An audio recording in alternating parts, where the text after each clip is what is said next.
Muy apreciados hermanos, qué alegría poder saludarles.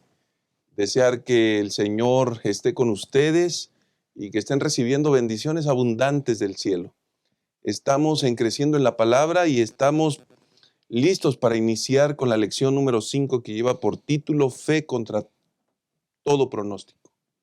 Fe contra todo pronóstico es el título de una interesante lección. Estamos hablando de lecciones basadas en los capítulos del libro El conflicto de los siglos. Así que queremos animarte para que a la medida que estudias tu lección, la Biblia, también puedas leer los capítulos que se señalan del libro El conflicto de los siglos de Elena White. En esta semana los capítulos a estudiar son del 7 al 11, donde hay un contenido maravilloso y que será de mucha utilidad para complementar el estudio de la semana.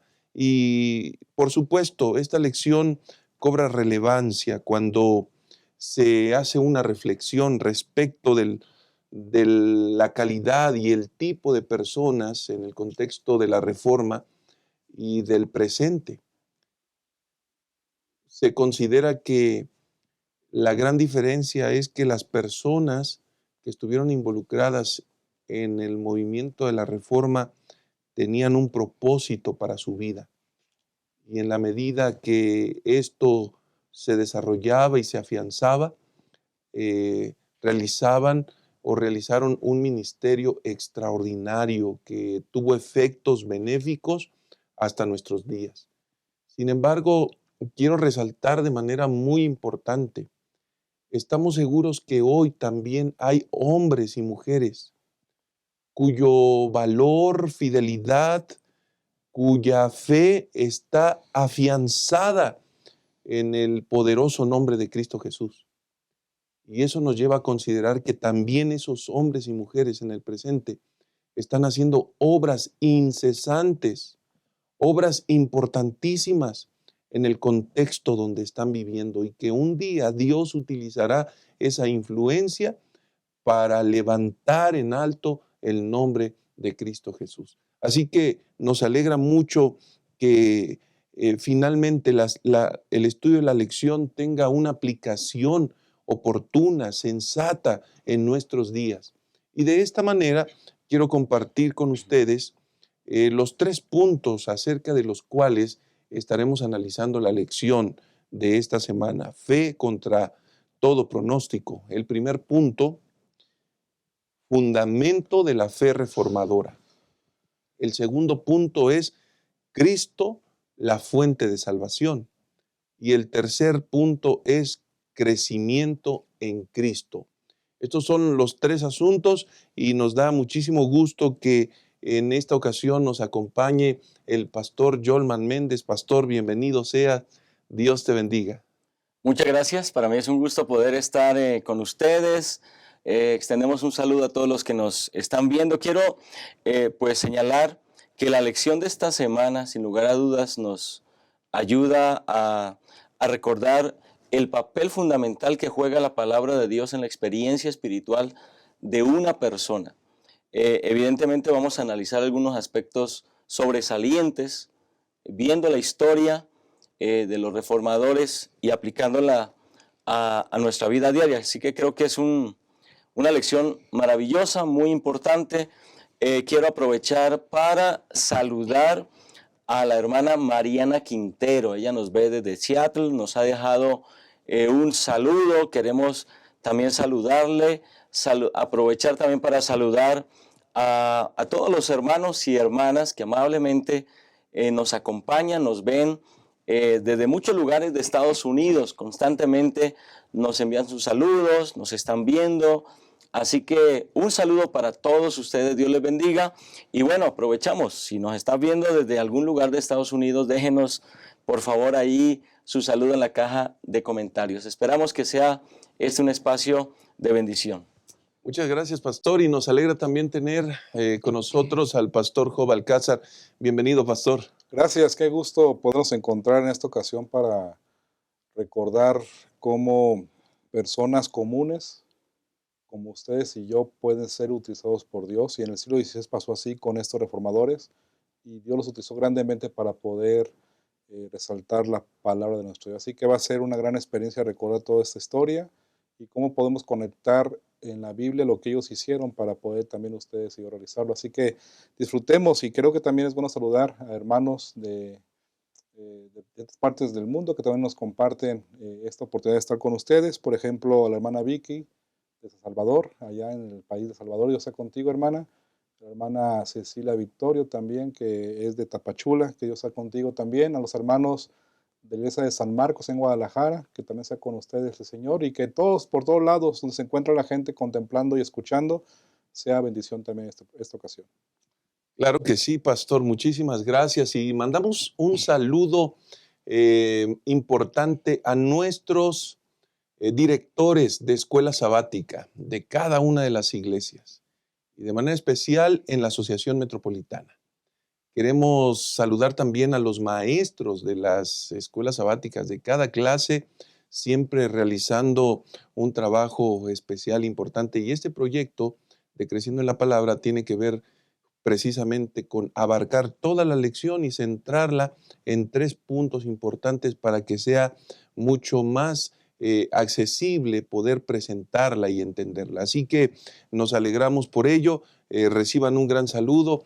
Durante estos días estamos en periodo de evangelismo y quiero enviar un saludo muy especial al distrito de Peñón, donde el Señor está bendiciendo, donde el Señor está extendiendo su reino y alcanzando a muchas personas para la gloria de Cristo Jesús. Así que, hermanos queridos del distrito de Peñón, reciban un gran abrazo.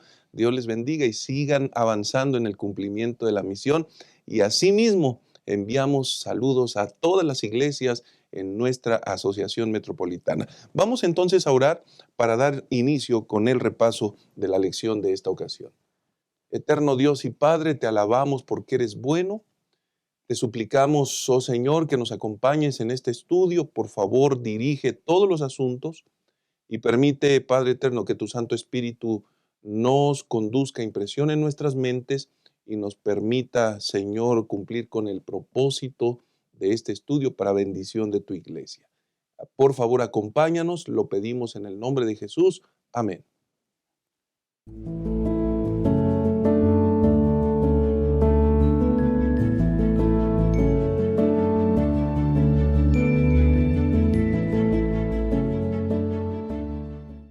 Vamos a dar inicio con este estudio y tenemos que aprovechar esta gran oportunidad porque la lección de esta semana, que lleva por título Fe contra todo pronóstico, establece en este primer segmento el fundamento de la fe reformadora. Y vamos a encontrarnos que tanto los días domingo, lunes y martes se enfocan en un espíritu semejante.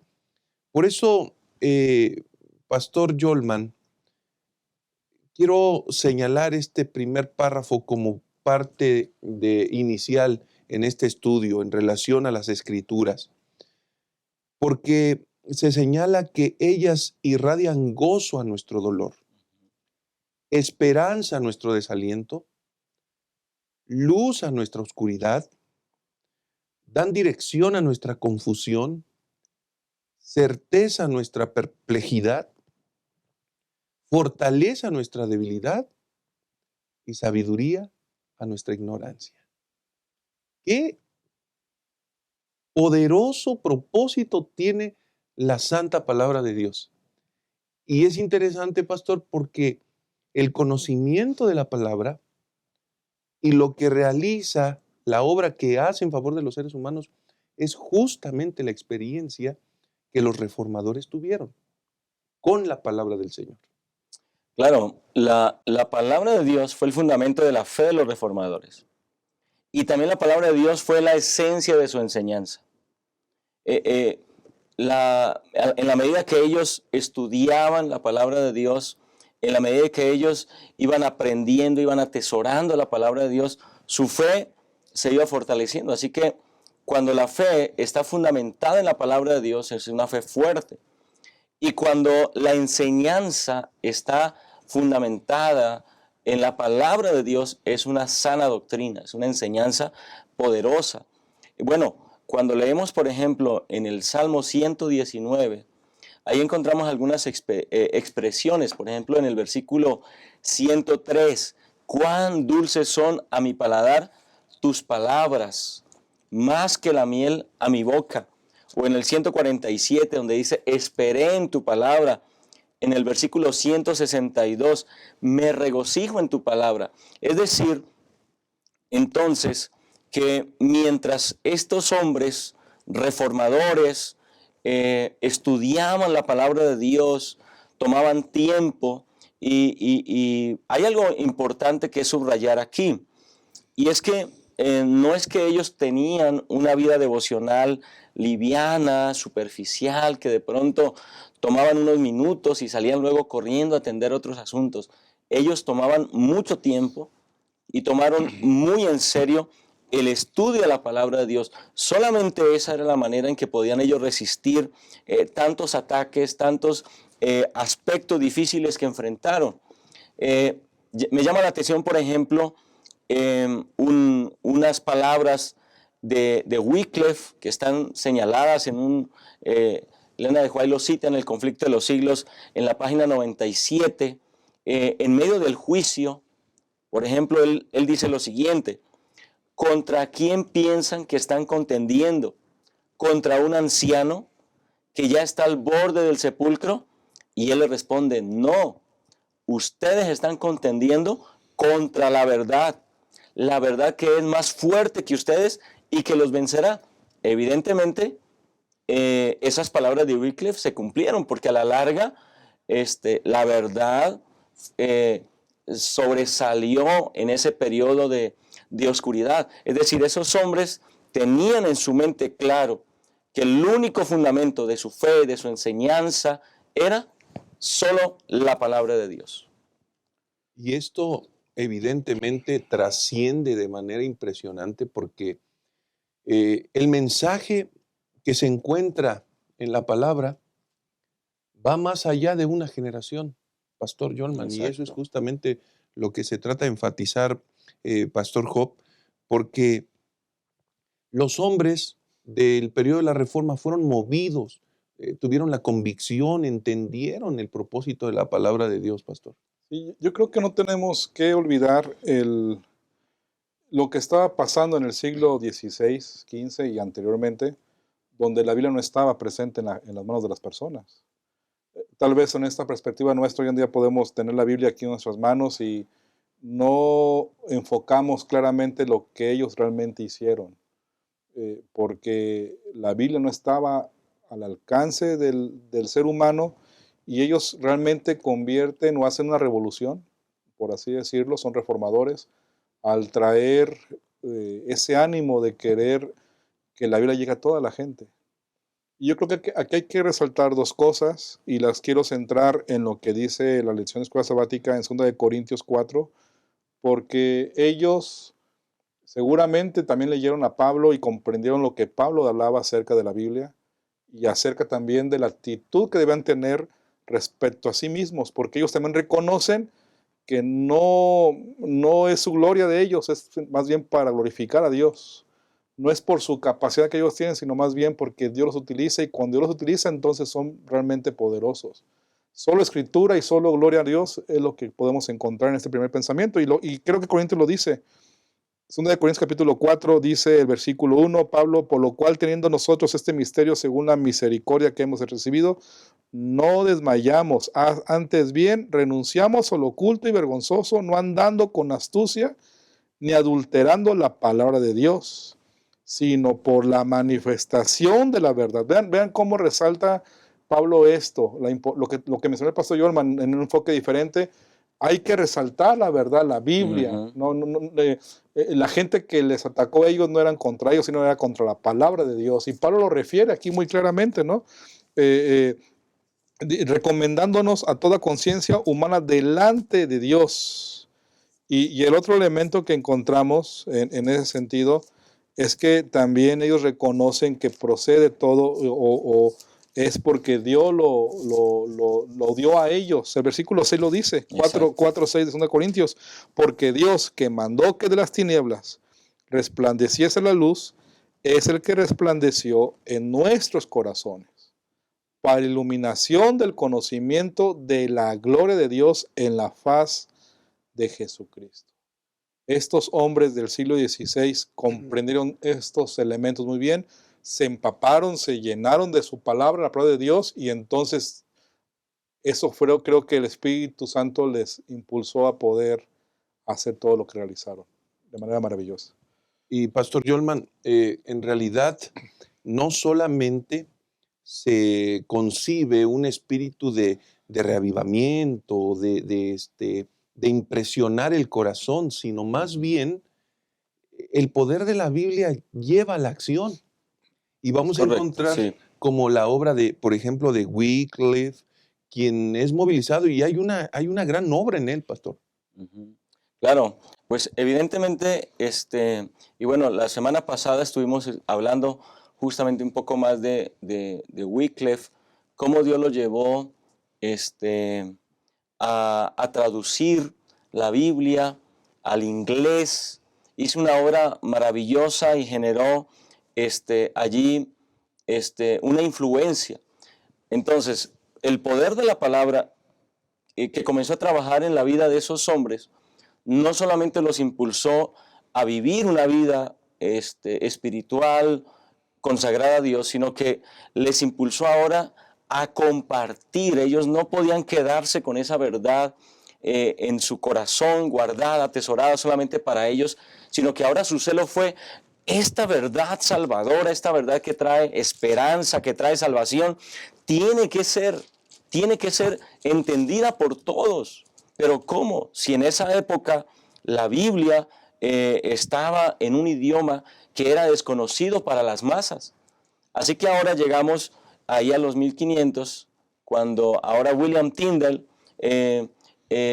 encuentra de la misma forma con esa verdad fundamental, y entonces él decide complementar la obra de Wycliffe. 200 años atrás, Wycliffe había hecho una traducción, ahora Tyndale hace una traducción, corrige tal vez algunos errores en esta traducción, y entonces aquí hay algo muy, muy interesante. La lección de hecho nos ayuda a entender lo que el conflicto de los siglos también nos comenta, cómo finalmente Tyndale también es arrestado. Se le confiscan varias de las traducciones de los materiales que se habían hecho, es juzgado en Bélgica en 1536, es condenado a la hoguera, es estrangulado mientras lo cuelgan ahí en la hoguera, pero hay una frase que él expresa en sus últimos momentos. En ese momento de martirio, él hace una oración y él dice: Señor, abre los ojos del rey de Inglaterra. Y lo interesante es que esa oración fue respondida, porque a 4 años de su muerte, en 1611, bueno, a 4 años de su muerte se publicaron traducciones inglesas fundamentadas en en el trabajo de traducción que hizo Tyndale. Y en 1611 se imprimió la versión Rey Jacobo, la famosa King James, que hace poco, de hecho, en el 2011, se celebró el aniversario número 400 de esa traducción, y ahí está el hito de los 1.000 millones de Biblias impresas, el haber sido traducida a 2.454 idiomas. ¿Cuántos millones de personas han sido tocados por esa Biblia? Así que evidentemente valió la pena el esfuerzo, el trabajo, el sacrificio y la entrega de su propia vida de William Tyndale, entre otros reformadores,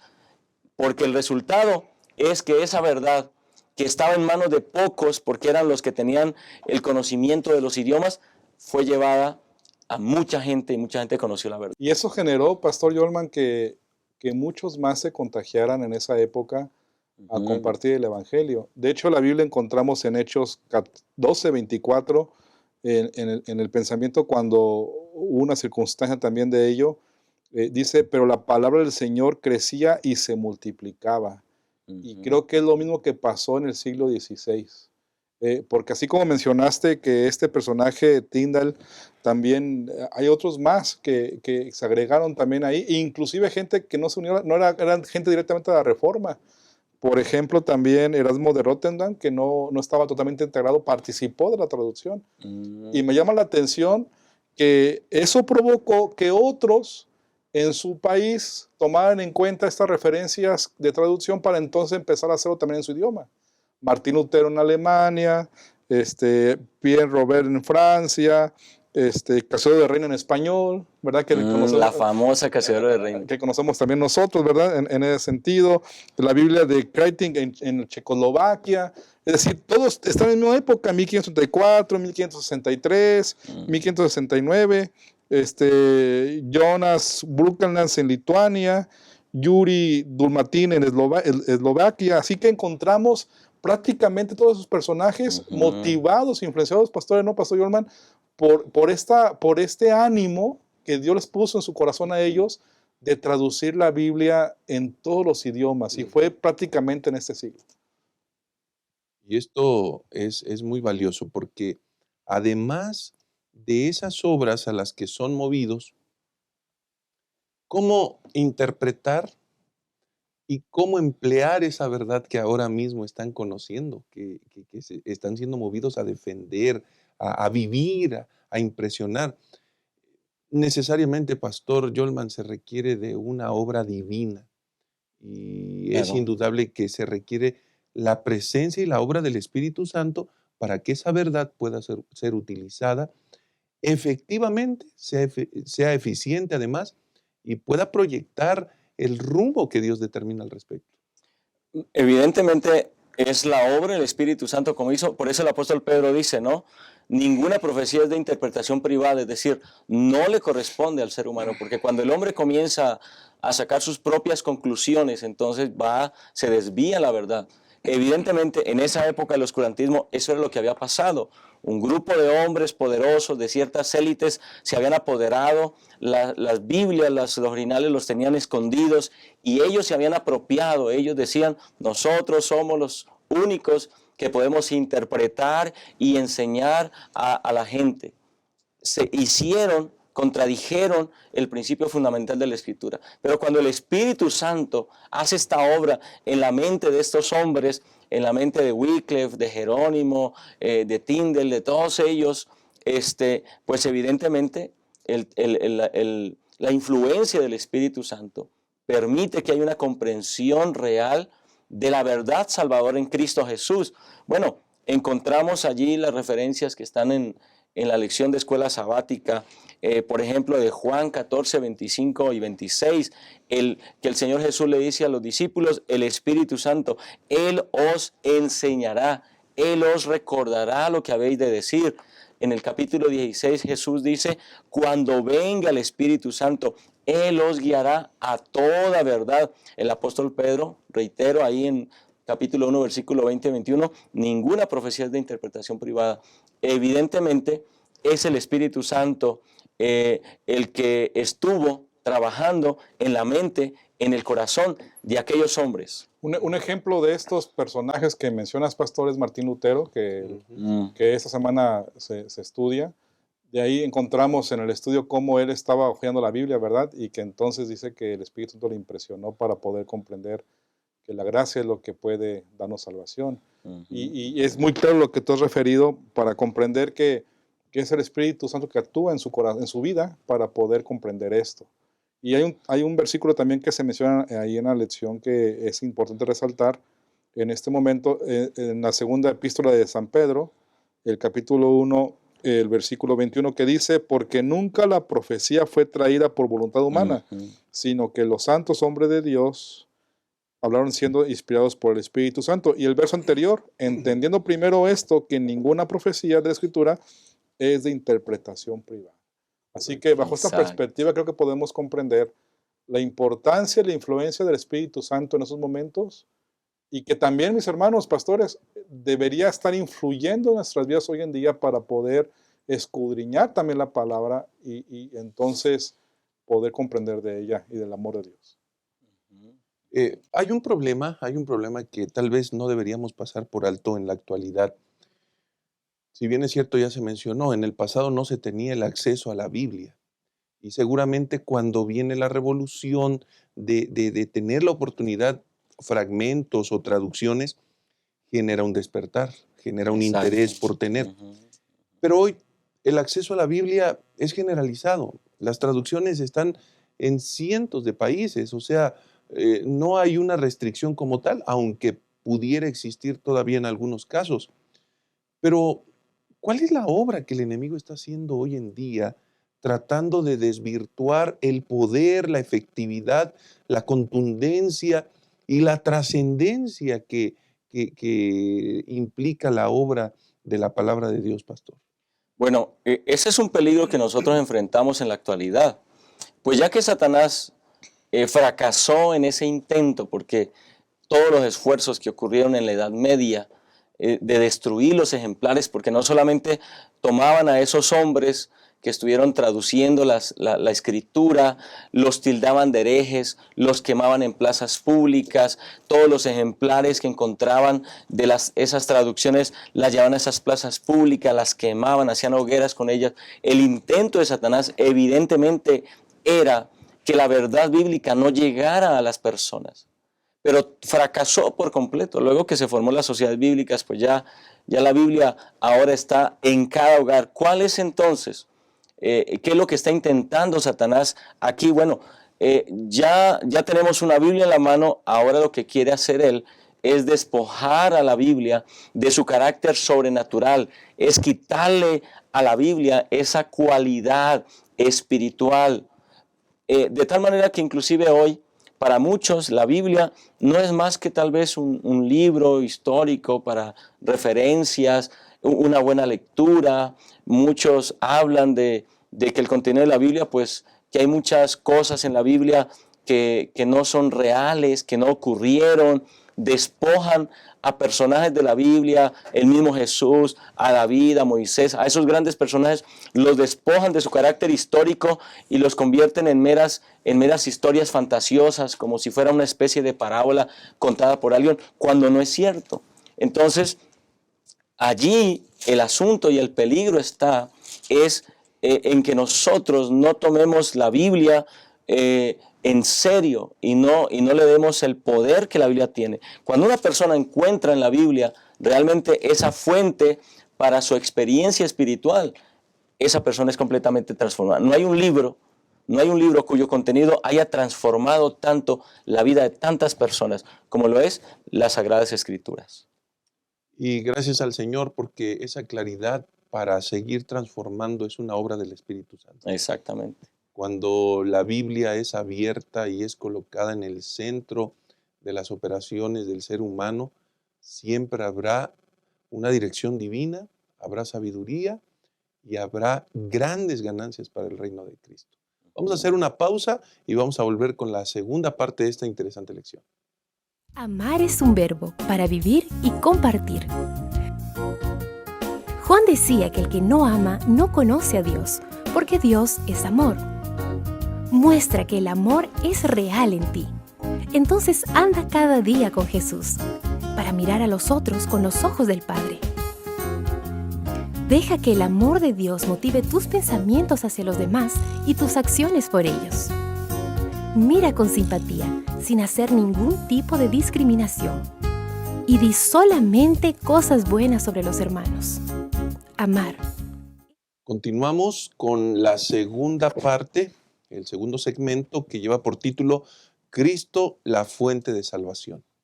Y uno de los temas tan interesantes del periodo de la Reforma era justamente, pastor, tratar de comprender esas verdades que el Espíritu estaba infundiendo en la mente de esos hombres, de los reformadores, de manera especial Martín Lutero, por ejemplo, donde se establecen algunas modificaciones a las prácticas que se estaban realizando, que eran contrarias a la Biblia.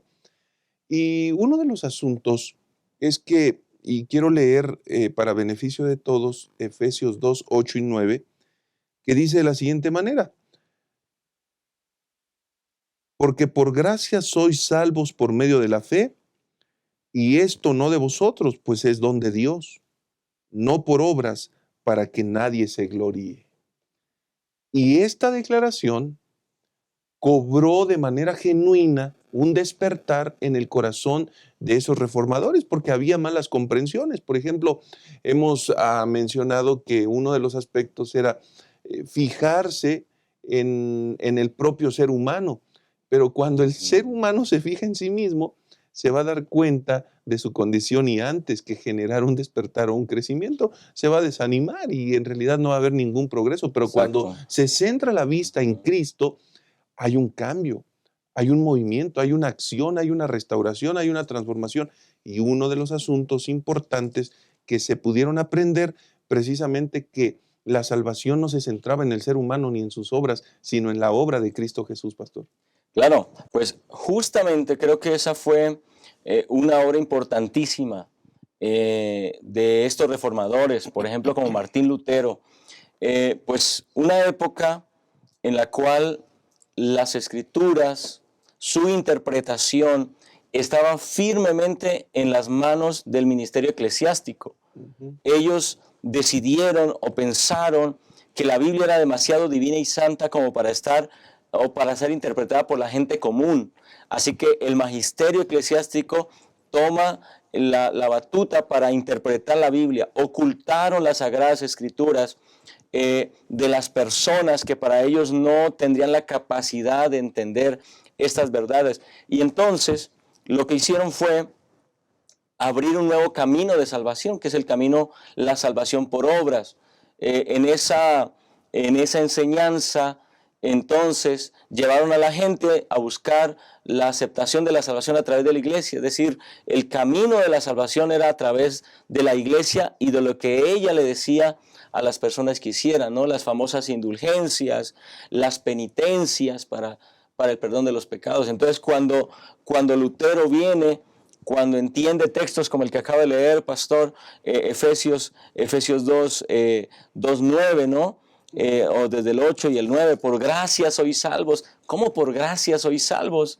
Si la salvación está en manos de la iglesia, si hay que pagar indulgencias, si hay que hacer penitencias. El mismo Lutero era víctima de esta práctica, yendo a ciertos lugares, a ciertos santuarios, haciendo ciertas prácticas, latigándose la espalda, lastimándose a sí mismos, dejando de comer por muchos días, afligiéndose a sí mismos, pensando que esa era la manera en la cual podrían ellos salvarse. Ahora, cuando encuentra esta verdad fundamental, la salvación por gracia, evidentemente la experiencia entonces es completamente distinta, porque ese es el camino que la verdad ha establecido. Jesús estableció la salvación a través de Cristo, una salvación que es gratuita, una salvación cuyo precio fue pagado en la cruz, y que ahora nosotros solamente debemos aceptar esa salvación cuando aceptamos a Jesús como nuestro Salvador personal.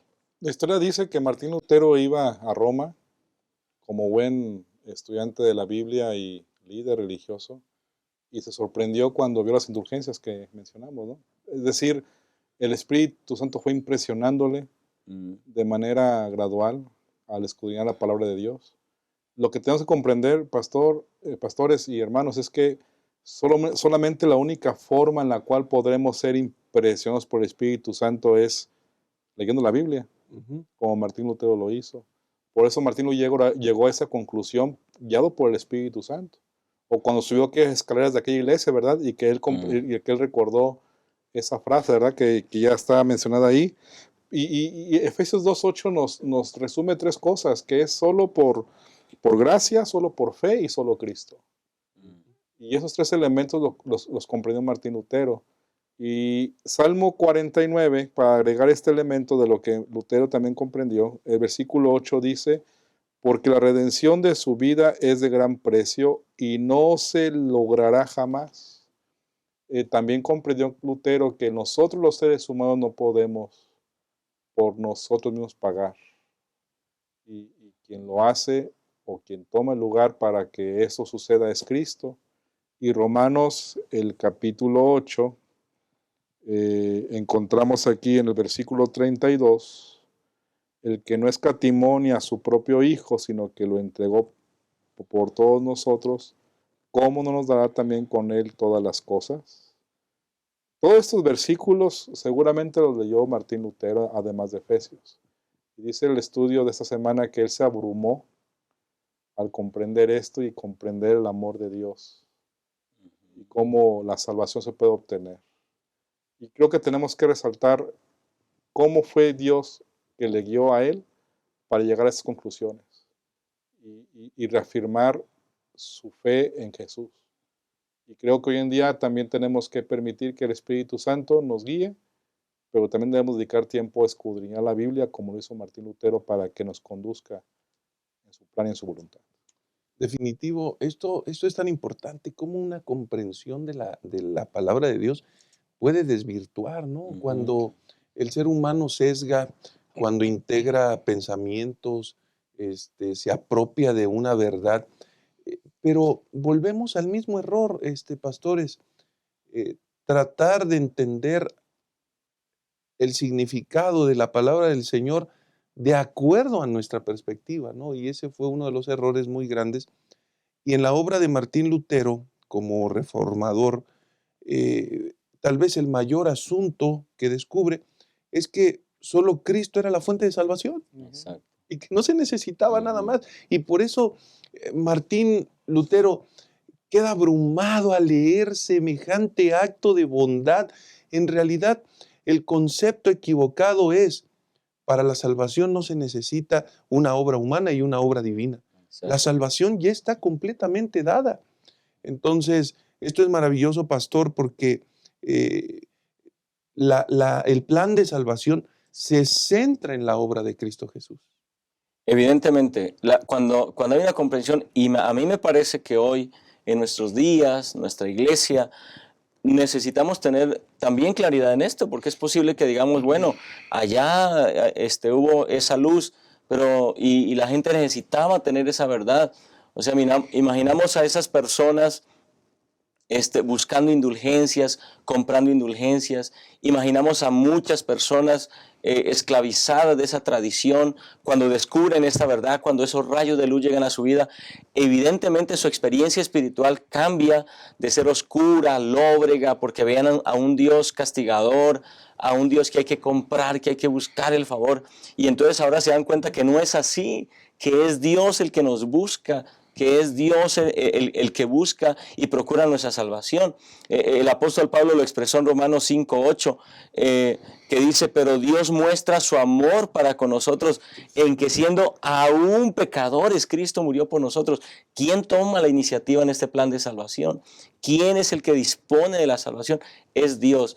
Y creo que nosotros también, en nuestra actualidad, podemos de alguna manera caer en esa trampa de pensar que hay algo de nosotros, hay algo en nuestra obra que puede aportarle a nuestra salvación.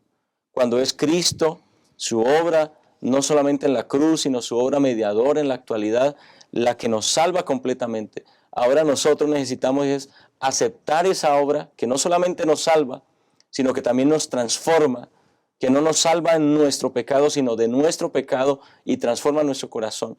Y cuando hay esa comprensión de la búsqueda del cielo, de nosotros como pecadores, entonces evidentemente podemos descansar en la gracia de Cristo y nuestra experiencia espiritual será más significativa, feliz, llena de esperanza. Y agrego otro elemento con Martín Lutero, pastores y hermanos, que cuando él comprende que Jesús es la única forma de salvación, él, de manera natural, guiado por el Espíritu Santo, se pone a predicar. Se pone a anunciar. Ustedes recuerdan esa escena, ¿verdad? De las 95 tesis que él clava. Y él empieza a anunciar y predicar lo que no había comprendido, pero que ahora comprendía y que ve de alto valor y comparte de esa palabra a los demás también. En realidad, podemos darnos cuenta de algo, y no quiero cerrar este espacio, este segmento, sin antes abordarlo. ¿De qué manera esa mala comprensión hoy en día está afectando a la humanidad o incluso a la misma iglesia? ¿Será que hay tradiciones de manera general? ¿Será que hay prácticas que aún continúan tan arraigadas que si no se hace esto, entonces yo no puedo ser merecedor de la salvación?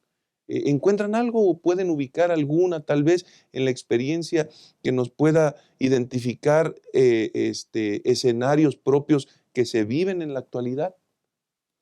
Pues yo creo que, bueno, ahorita no puedo pensar en alguna en particular, sino más bien como que es posible que algunas personas pueden llegar a esa conclusión, ¿no? Soy salvo, pero yo tengo que hacer esto, no como resultado de mi salvación, sino para obtener mi salvación, ¿no? Tengo que obedecer en este punto para obtener mi salvación, como que una negociación, ¿no? Si yo obedezco, me gano esto. Pero no es así, ¿no? El principio es que como resultado de mi experiencia salvadora en Cristo Jesús, entonces Cristo me transforma y me ayuda a vivir una vida de obediencia. Antes de que contestes, pastor, me llama la atención porque en la sociedad la educación es condicionante, es decir, hay una condicionalidad allí a los hijos. Si te portas bien, te doy esto. Desde ahí comienza, es decir, y en todos los escenarios de la vida se muestra, si queremos obtener la salvación, tienes que hacer esto, tienes que portarte bien. Es decir, creo que está tan arraigado en la práctica, en la cultura, que definitivamente es muy sorpresivo el hecho de que podamos ser salvos por medio de la fe, por la obra que Cristo hizo, pastor. Sí, definitivamente la cultura influye mucho en este pensamiento, porque al final en nuestro país procedemos de una conquista inclusive de la misma iglesia popular, que ha provocado precisamente tener esas ideas que estamos comentando, ¿no? Y hasta hoy en día se sucede. Aún existen indulgencias, aún existen penitencias, Peregrinaciones. peregrinaciones, hay muchos factores que indican eso. Y aún dentro del pensamiento adventista estamos ocupados creyendo que tenemos que actuar o tener méritos o que nuestras buenas obras van a provocar o van a dar un resultado de salvación, cuando olvidamos que la interpretación bíblica de Martín Lutero y que comprendemos en la Biblia, ¿verdad?, es solo por gracia, solo por fe y solo Cristo. Eso no elimina la idea de ser fieles a Dios y obedecer a Dios. Totalmente. ¿No? Porque más bien es cómo se enfoca el asunto. Exacto. El mismo Martín Lutero dijo, ¿no? Al comprender esto que estamos diciendo que él comprendió, él dijo una frase muy famosa, que hay un libro en la iglesia que se llama así: ama a Dios y haz lo que quieras. Dando a entender que cuando tú amas al Señor, todo lo que harás, haz lo que quieras, va a estar sujeto a su voluntad. Exacto. Y obedece sus mandamientos, ¿no? En ese sentido. Entonces, las buenas obras, las buenas acciones son provocadas por tener una cercanía con Cristo, pero a veces también en nuestro pensamiento adventista pensamos que debemos tener una acción meritoria para obtener la salvación. Totalmente. Y hay una gran noticia que necesitamos compartir antes de cerrar este segmento. Y esa noticia, en Cristo, y Cristo es suficiente Amén. para que podamos ser salvos. Amén. Hagamos una pausa y volvemos a la tercera y última parte. Abrazar. ¿Te has puesto a pensar en cómo demostrar amor de diferentes formas? Una de esas maneras es promover el bienestar del otro, y eso se puede ver cuando manifiestas actitudes que hacen que el otro se sienta bien recibido. Aquí en la iglesia puedes acercarte con una sonrisa, saludar con alegría. Sé bienvenido, dando la bienvenida a la casa del Padre. Decir tu nombre y preguntar el nombre del otro. Desear saber de dónde viene y cómo está. Colocarte a disposición para lo que Él necesite. Ser la extensión del abrazo y la sonrisa del Señor. Ese es un gran privilegio. Continuamos con la tercera y última parte de esta lección, crecimiento en Cristo. Y Pastor Yolman, Pastor Job, vamos a encontrar en esta última parte de la lección varios asuntos muy valiosos de ser mencionados, porque hemos sido alcanzados por la gracia de Jesucristo. Pero, pastor, hay que entender muy bien la relación, la asociación que debe existir entre haber sido alcanzados por gracia y, bueno, a partir de ese momento no estar dispuestos ya a observar, a obedecer, a guardar, a seguir los preceptos de la Biblia. Podríamos caer en un error al llegar a tal extremo y decir, bueno, Entonces, como ya somos salvos por gracia, entonces no es necesario guardar el sábado, guardar los mandamientos, no es necesario cumplir con mis responsabilidades en el sostenimiento de la causa de Dios, con los diezmos. Si quiero, puedo destinar esos recursos para otros asuntos, Ujú. porque finalmente estamos en un riesgo donde se podría malentender y el resultado de esa gracia es una experiencia de fe y la experiencia de fe provee frutos y esos frutos son identificados en obediencia, pastor. Qué interesante. Claro, bueno, el apóstol Pablo lo expresa cuando habla de la gracia. Evidentemente, hermanos, este tema, este segmento es corto y este tema tiene mucho de dónde abarcar y qué tomar. Pero cuando el apóstol Pablo habla acerca de la salvación, no hay duda, la salvación es por gracia.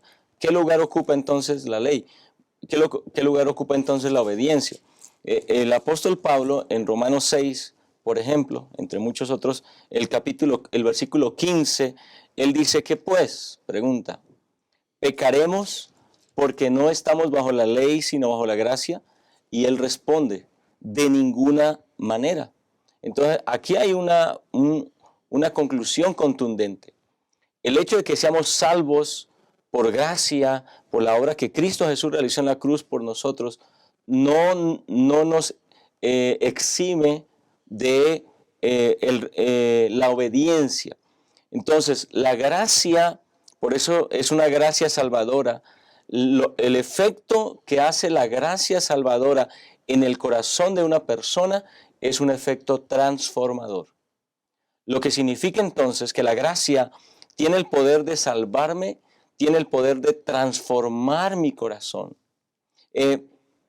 Así que el apóstol en el versículo 17 dice, pero gracias a Dios que aunque erais esclavos del pecado, habéis obedecido de corazón a aquella forma de doctrina que os transmitieron, y libertados del pecado, vinisteis a ser siervos de la justicia.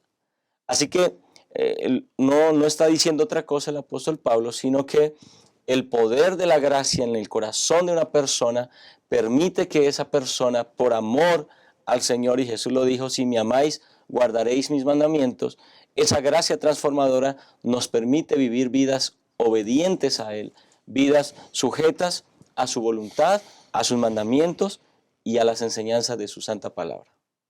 Y esto también nos ayuda en una comprensión, este, eh, todos los cristianos, todos los que hemos aceptado a Cristo, no podemos entrar en un estado de ya haberlo alcanzado. El mismo Pablo dijo, no pretendo haberlo alcanzado, sino que prosigo, ¿no? Y Pastor Job, qué interesante que aquellos que han aceptado a Cristo puedan continuar con ese crecimiento permanente como parte de la experiencia de la salvación. Definitivo, cuando hablamos que Jesús llega a nuestras vidas y aceptamos a Jesucristo en nuestras vidas, entonces entendemos que Jesús nos declara justos por su justicia de Él, no por nuestra justicia. Por eso requerimos estar en comunión permanente con Él, porque Él es el que nos declara justos cada día. Porque ustedes y yo, por sí mismos, no somos justos, somos pecadores. Y requerimos que su justicia esté presente siempre en nuestras vidas. Y cuando eso pasa, entonces nuestra vida, gradualmente, por su gracia, por su poder transformador, va provocando en nosotros que podamos crecer y ser distintos o transformados en el Señor. Lo que conocemos en la iglesia como la santificación. Segunda de Pedro capítulo 3, versículo 18 dice, antes bien, creced en la gracia y el conocimiento de nuestro Señor y Salvador Jesucristo. A Él sea la gloria y hasta el día de la eternidad. Amén.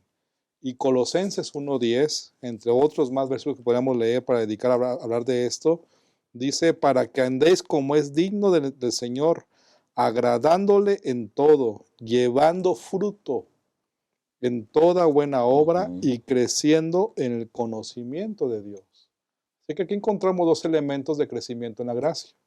Aquí encontramos dos elementos de crecimiento cuando nos encontramos con Jesús y Él nos declara justos porque creemos en Él.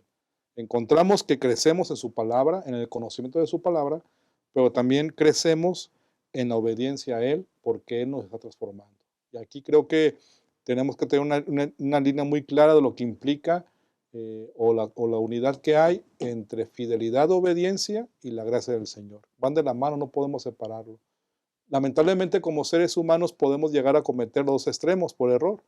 Pensar que la gracia es suficiente y sin obedecer, ¿no? En ese sentido. Y por otro lado, al contrario, sin darnos cuenta, pensar que debemos hacer obras nuestras para obtener salvación.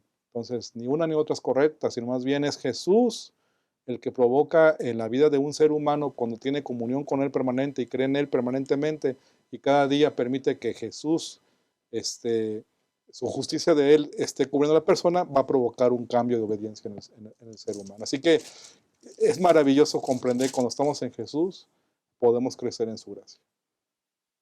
Muchas gracias, pastor. Y estamos llegando a la recta final de este estudio, pastor Yolman. Así que palabras finales a manera de conclusión y muchas gracias por habernos acompañado. Gracias, pastor Enoch. Es un gusto haber estado aquí con el pastor Job también. Un gusto el compartir con todos ustedes. Bueno, me quedo con el versículo de memoria. Un texto que es mi favorito, que lo aprendí desde niño. En mi corazón he guardado tus dichos para no pecar contra ti. Un principio fundamental. Lo que a Dios le interesa es, y lo dice también el proverbista, guarda tu corazón, ¿no?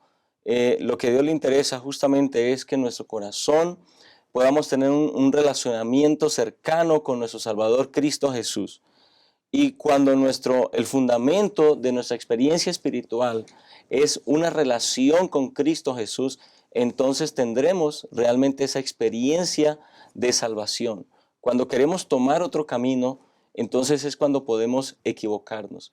Así que prácticamente el guardar esos dichos en nuestro corazón, el tener un relacionamiento con Cristo Jesús, me va a permitir andar en sus caminos, tener una experiencia de salvación feliz, suficiente, y experimentar desde ahora esa alegría y ese gozo de ser salvos en Cristo Jesús. Muchas gracias, pastor. Y pastor Job, gracias por habernos acompañado. Palabras finales, pastor. Gracias. Creo que tomando en cuenta el título de la lección de esta semana, Fe contra todo pronóstico, encontramos una escena de personas que Dios les iluminó, les impresionó con el Espíritu Santo, comprendieron la palabra de Dios, la tradujeron, algunos de ellos murieron, inclusive por causa de eso, fueron perseguidos y se mantuvieron fieles, obedientes en todas circunstancias. Y bajo esa idea, yo creo que tenemos que determinar en nuestra vida también ser fieles al Señor. Y aún si llegásemos a morir por causa de Cristo, pues lo hagamos con alegría. Como dice Apocalipsis 14:13, oí una voz del cielo que decía, escribe, bienaventurados de aquí en adelante los muertos que mueren en el Señor. Sí, dice el Espíritu, descansarán de sus trabajos porque sus obras con ellos siguen. Dios nos ayude a poder hacer esto mismo que ellos vivieron también. Hemos analizado esta semana un estudio muy importante de un periodo de la humanidad, de manera especial el periodo de la Reforma. ¿Qué pasaba en la mente de estos hombres?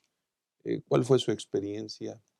Hermanos queridos, hoy, al igual que en el tiempo de estos reformadores, todos nosotros somos llamados a generar reformas basadas en la Biblia.